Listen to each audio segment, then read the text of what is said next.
removed the battery, the terminals size 10 socket, size 10, the holding bracket, size 10, lift the battery out. Here comes the fuel line. You see, that is a size 17 socket. I'll show you which kind of sockets I use for them. Now I'm going to start removing the fuel lines. So grab a marker, mark each of them by the order, mark the injectors as well, and then you can remove the fuel lines. You will need a size 17 hex socket, but you cannot either use a spanner or use a crowsfoot spanner which goes around the fuel line, or a fuel line specific socket which looks like this.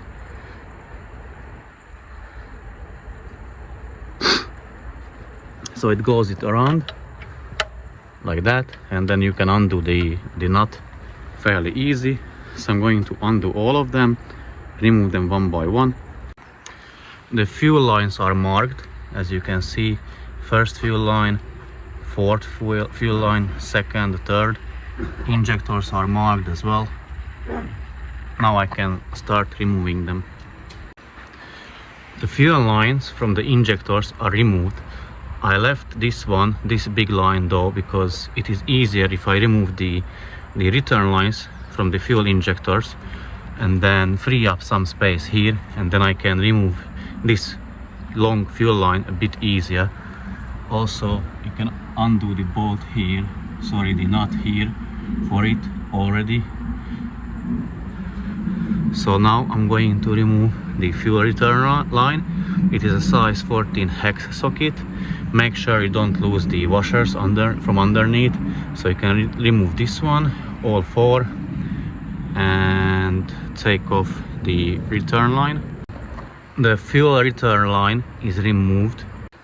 What you need to make sure of that these banjo bolts have washers. Hopefully you will be able to see, but they have washers on top and on the bottom as well.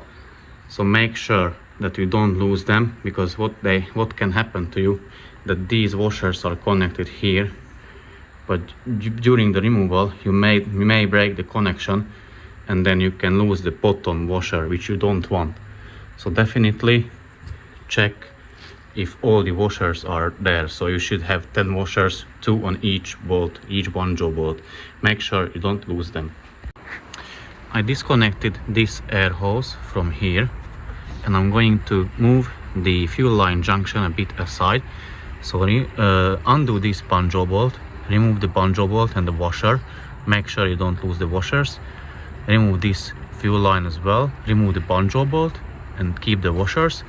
There are two 8mm bolts. Undo the bolts, you can remove the bolts, and then you can move the whole thing on this side. So the connector will be on this side, on the right side of that pipe or the tube. Now it's on the left side. I'll show you what I mean in a sec. Okay, so there are two banjo bolts. That one goes there, and you can see the washers are connected together.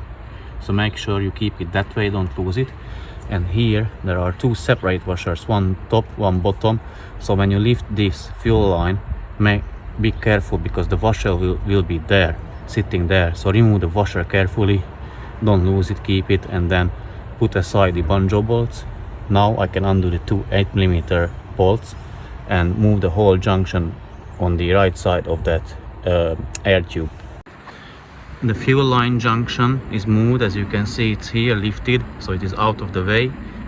Now remove this here, a size 10mm or 8mm nut, I'm not sure at the moment. Either remove that and you will be able to remove this big fuel line as well. And you will need to further remove those two bolts so that you can move that metal bracket a bit out of the way. I'll show you in a second how everything looks like when those are removed. This is, I don't know if it's a size 8 or a size 10mm bolt as well. And yeah, so remove that one and that nut and the rest of the two bolts so that you can move the things a bit aside. The long fuel line is undone, so the nut here the bolt. I put back the bolt. I always put back the bolts where they are from, so that I won't forget where they came from and I won't lose them. Also, the nut here on the other end is undone, so I just can pull this one off now. It's a bit of a wiggle, but it's not that bad. Obviously two-handed would be better, but it is still doable.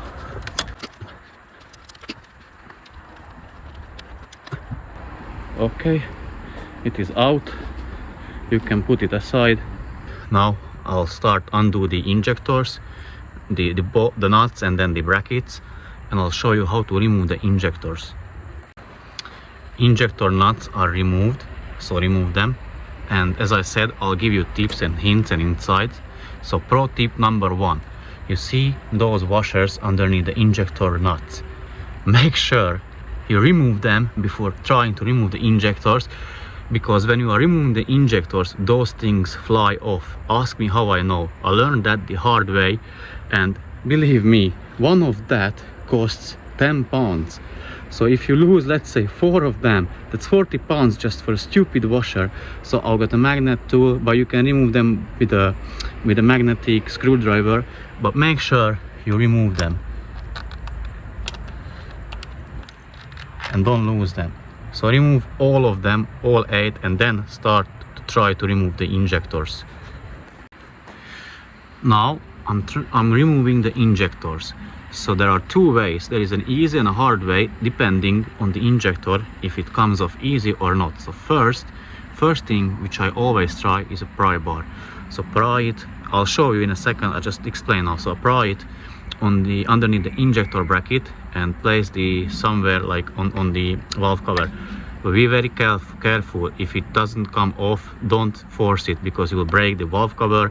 I don't think if you can buy it separately, or if they are out of stock, I think it is really difficult to source a new valve cover. So this is the first method. If that doesn't work, there is another tool.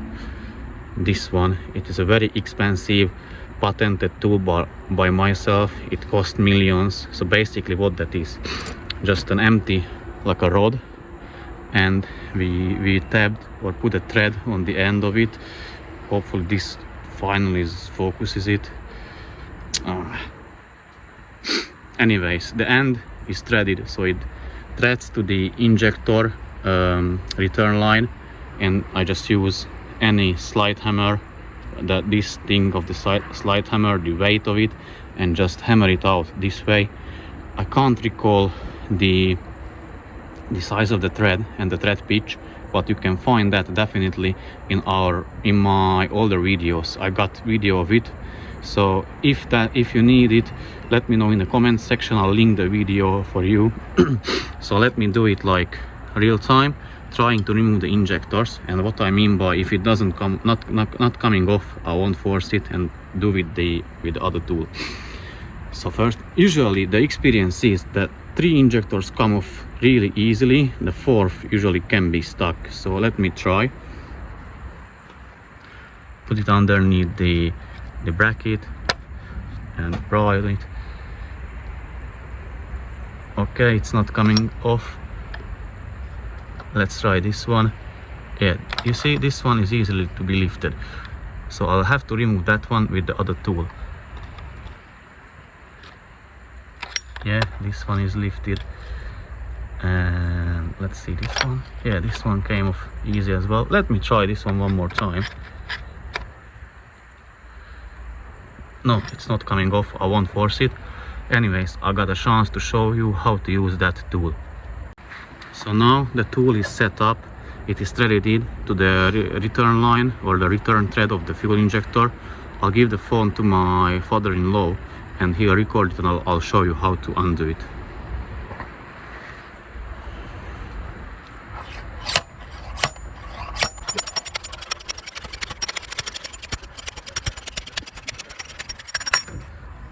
So yeah, as you can see, this was really baked in. Wouldn't be a chance to remove it by that pry bar. So it's never try to do it. If it's not coming off easily, don't force it. You have to make this tool and remove it this way.